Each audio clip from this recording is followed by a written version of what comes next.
Siphinde sinibingelele kwikhaya TV2. Wena ke oqalayo ukungena leli khasi, siyacela ukuba ucofe ibutton usubscribe, ukhulise le channel, ushare lama video khona zizohlezi indaba zifika zinjengoba zinjalo. Kuzokhumbuleka ke ukuthi sake sabika udaba lomuzi owawusesimeni esingasihle kahle kwi-PASS4 Phungula zone uWard 78 endaweni eyaziwa ngokuthi Isizangomeni.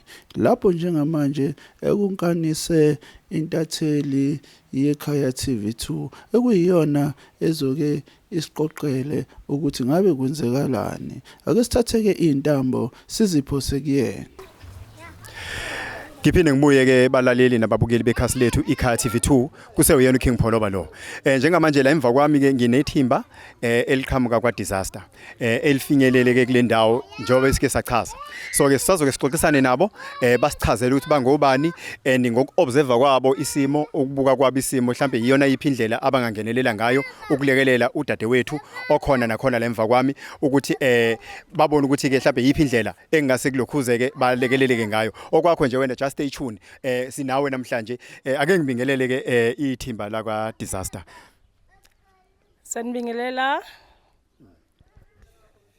Mhlambe ke ake ningichazele nitshele nje abalaleli nababukeli bekhasi lethu lapha emakhaya ukuthi ningobani nizazise nje sibe sisaxoxa ke ukuqhubeka siyaphambili.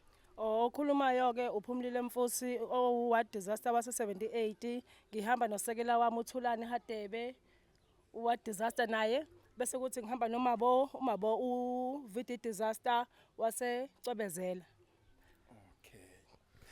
Mhlambe ke njoba senifikile nani la ngicabanga ukuthi udaba niyalithola isimo salapha ekhaya ukuthi kuyisimo esinjani. Ngiyacabanga ukuthi udadewethu sekwanibekela ngesimo abhekene naso ngaphakathi kwekhaya. Mhlambe ekusibukeni kwenu isimo njoba senize nafika nje nani njengabantu bakwa disaster nithi mani observe nisibuke njengesimo esikanjani lesi simo. Mhlambe ke yiphi indlela enibuka ukuthi kungalekeleleka ngayo kulesi simo udadewethu abhekene naso njenganomuntu ke othi uhleli nanabantwana anda lesi simo esikhona njengamanje.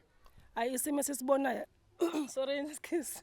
Isimo sesibona asihle neze ngoba mawubheka ubona ingane ingubo zengane zesikole ziyamanzi ziyalenga akukho right udongo uyabona ukuthi lingaba NOMNINI and ba move la kwakufanele bangabe bahleli khona badiliziswa indlu babeke eceleni ukuthi abalinde bazokwakhela kuze kube manje abazi bakhelwe bahlezi bebhaliswa into eyodwa njalo kwenziwa into eyodwa even ayizolo bebethenjisiwe ukuthi uzofika imaterial engafika baphinda namhlanje kuthiwa babhalisa bahlezi benzisa into eyodwa every day. So kubi kakhulu noma ungena endlini izinto zonke zimanzi nokudla bagrosayo kumanzi ayikho into right and uhlala nezingane.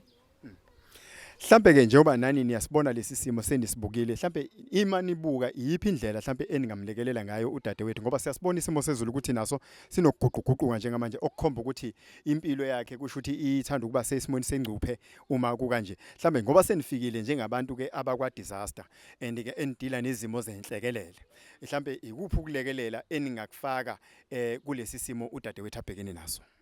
Njengamanje ke as udisaster njengoba sihlezi basiza abantu abaningi abawelwa izindlu nabashelwa izindlu nje okuyidisaster kubona siye sibasize. Ngicabanga ukuthi oqale ewadini sikhulume nabo sibone ewadini basizakala kanjani and bese ngiyadlulisela kwizone sibone ukuthi izone kwenziwa kanjani ezihlezi njalo sibasiza abantu.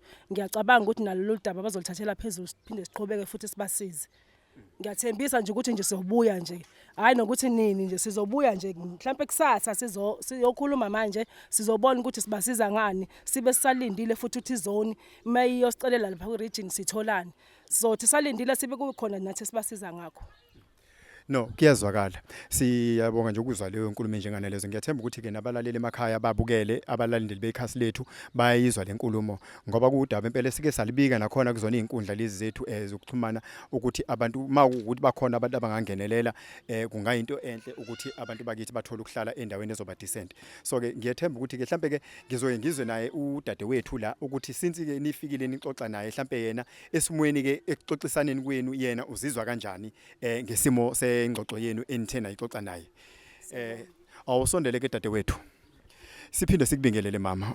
Phila kanjani? Siyaphila ke mama. Mhlambe ke ngizothanda ukuthi nje ngithi kuwena uzizwa kanjani mhlambe njengoba befikile njengoba seke safika kwena ekuqaleni sizona izintatheli zekhaya iTV2 uma sifika kwena njengoba namhlanje sisibuyile singasabuyi soda sibuya nabakwa disaster abafinyelela ukuthi bazongenelela odabeni lwakho oke wasibikela lona mhlambe ngabe uzizwa kanjani ke namhlanje ukubona abantu abafikayo bezobhekana nesimo obhekene naso Ngijabule kakhulu angifuni uqaba amanga kodwa sengisho ukuthi sengizolindela iminyakazo wabo ngoba ngiyabathemba kunalaba abenza ukuthi kubhidlizwe la. Ngibathemba kakhulu ngicabanga ukuthi kusuka la soya phambili ngendlela engicacelayo ngoba bayachaza abafana nalaba abahlezi bengenzisa into eyodwa. Kokusho ukuthi ngamanye amazwi uthi selikhona ithemba manje ngokufika kwalaba ngokuxoxisana kwakho nabo abakwa disaster ubona ithemba libuya. Mhlambe bengabuza nje for abantu abahlele emakhaya nabalalele njengamanje sekuyisikhathi esingakanani uphansi kwalesi simo esingaka ohleli phansi kwaso la. Kuzophela unyaka wesibili manje lo. Nala state uChristmas ngawulela kulendlu. Nalo makusi uyaphela kuzobe sekuthi 2 years.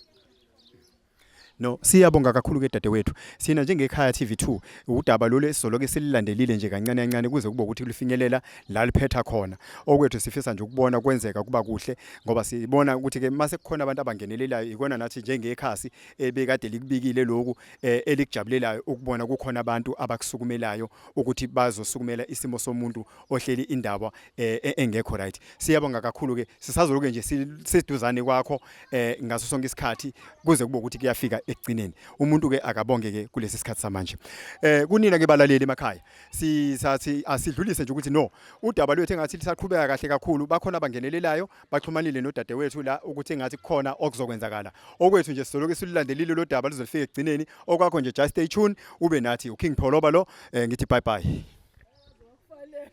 hey Noma hayi izinto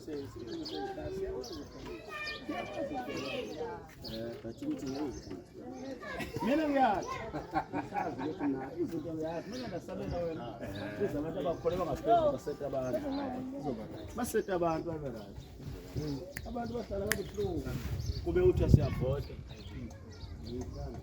manje uphuza idilinki futhi uyakhala nenyembezi zilana mafinyilana konke ehlangene hawo kwayilo ikhithiwa zivusela ziyakhuthaza ukuthi imishini kubalekile manje